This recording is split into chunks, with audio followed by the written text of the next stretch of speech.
1944 দ্বারা জারি করেছিল আল কোরআন পার্লামেন্টকে নিয়ে, তাদের বিচার বাংলার জমিনেই করা হবে। একটা নেতা নেত্রী সার পাবে না, পেটে দেওয়া হবে না। কথা বলেন, কথা ঠিক কিনা? সম্মানিত ভাইরা মা, সে আল্লাহ সুবহানাহু ওয়া তাআলার দরবারে শুকরিয়া আদায় করি।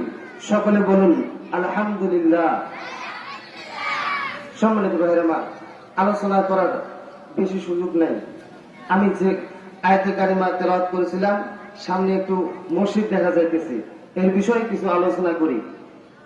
আমাদের সামনে যে মসজিদ, এটা হচ্ছে মসজিদে নববীর অংশ।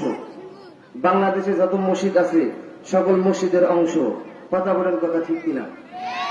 এই মসজিদের মধ্যে আমাদের বিশ্ব নবী, বিশ্ব নেতা হযরত মুহাম্মদ রাসূলুল্লাহ আয়াতে কারিমা তেলাওয়াত করতেছেন, কোরআনের আয়াতে কারিমা। বলেন আল্লাহু আকবার।